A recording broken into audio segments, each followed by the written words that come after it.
Hello friends, जैसे कि आप सब जानते हैं कि टीचिंग एप्टीट्यूड हर एक टीचिंग एग्ज़ाम का एक हिस्सा है। तो आज हम उन्हीं टीचिंग एग्ज़ाम से रिलेटेड टीचिंग एप्टीट्यूड का के कुछ क्वेश्चन के बारे में चर्चा करेंगे। तो आपका स्वागत है लेट्स लर्न मैथ्स चैनल पर। मैं रश्मि आपके साथ जुड़ती हूँ अपने फर्स्ट क्वेश्चन के साथ। One of the important aim of teaching mathematics to children is to compare mathematical language. Which of the following is not a part of mathematical language? देखिए इसमें क्या कहा हुआ है कि एक मैथमेटिकल लैंग्वेज भी होती है जो मैथ्स पढ़ते हुए बच्चों से आनी चाहिए।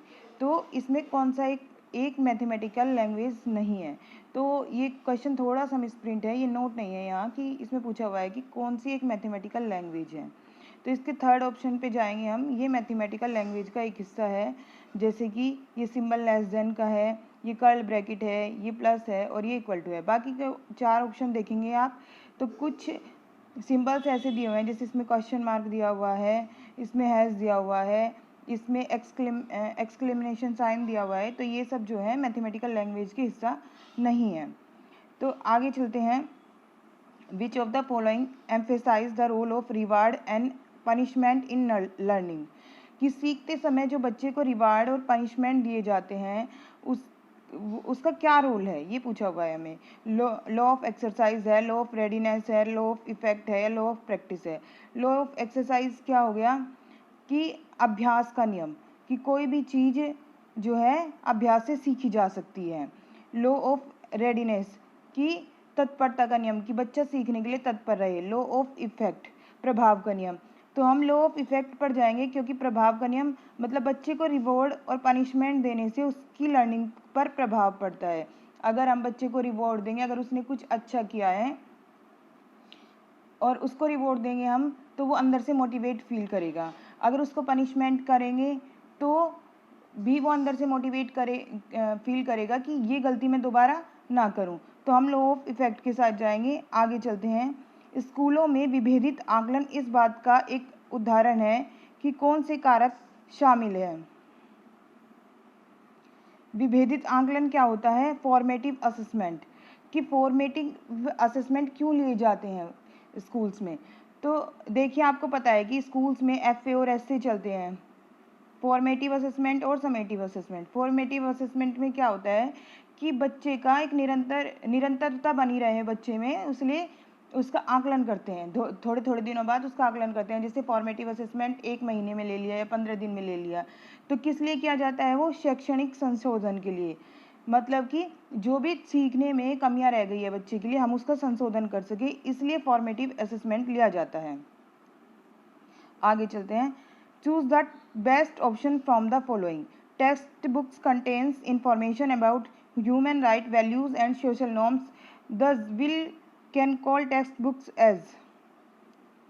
यदि किसी टेक्स्ट बुक में ह्यूमन राइट्स हैं, वैल्यूज़ हैं, सोशल नॉर्म्स हैं, तो हम उस टेक्स्ट बुक को क्या कहेंगे कि वो किस तरह की टेक्स्ट बुक है? Tools for social change.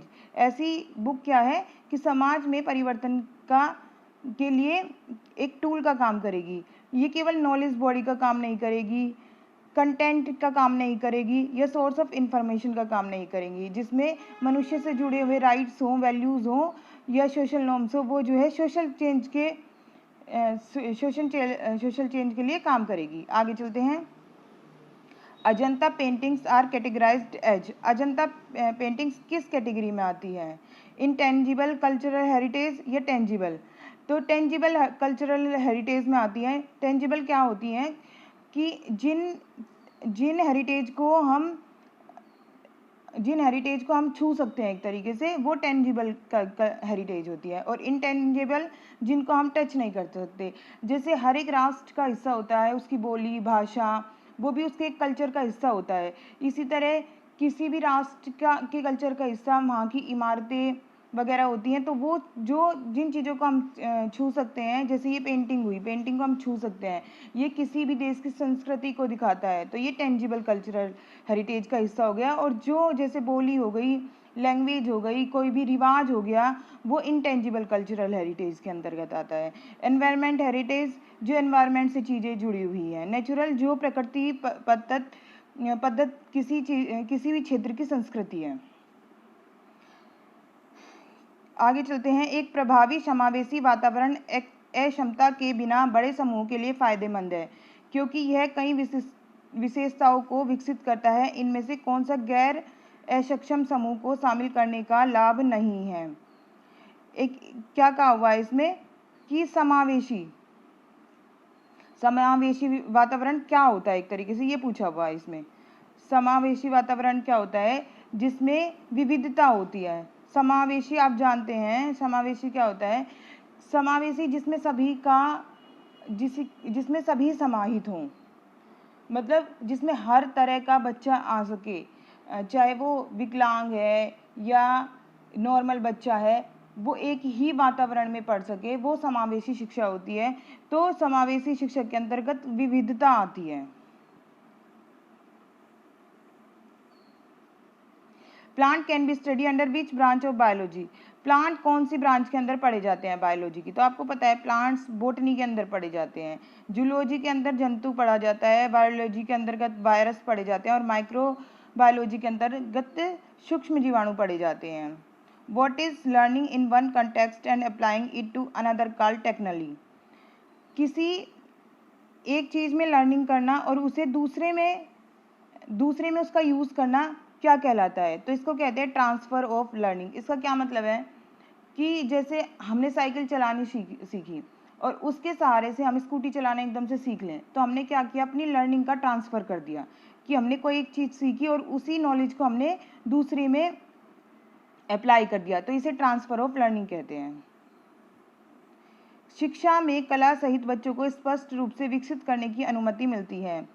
यदि हम शिक्षा को एक कला मानकर चलें तो इससे बच्चे को क्या विकसित होगा? इससे बच्चे का, तो वो बच्चा अपनी स्वतंत्र अभिव्यक्ति कर पाएगा। शिक्षा को कला मानने से केवल पठन कौशल, लेखन कला या शिक्षण कौशल नहीं, बल्कि वो बच्चा अपनी स्वतंत्र अभिव्यक्ति के लिए जाना जाएगा। आगे चलते हैं। According to Herbert Spencer, education should aim to at complete development which principle of curriculum development align with this ideology? Herbert Spencer education जो है एक सोशलिस्ट थे, तो कंप्लीट डेवलपमेंट के लिए उन्होंने क्या कहा है ये पूछा हुआ है। Principle of including all activities, कि बच्चे के विकास के लिए हर तरह की एक्टिविटी ज़रूरी है, ये उन्होंने बोला हुआ है। क्योंकि एक सोशलिस्ट थे वो, तो सामाजिक विचारों को बढ़ाने के लिए ज़रूरी है कि बच्चा हर एक एक्टिविटीज़ में इन्वॉल्व हो। तो इस तरीके से हमने अपने 10 क्वेश्चन जो है टीचिंग एप्टीट्यूड के फिनिश कर लिए हैं और ये टीचिंग एप्टीट्यूड आपको DSSB के हर सब्जेक्ट के पेपर में देखने को मिलेगा। तो आप बने रहिए चैनल के साथ और धन्यवाद। Thank you.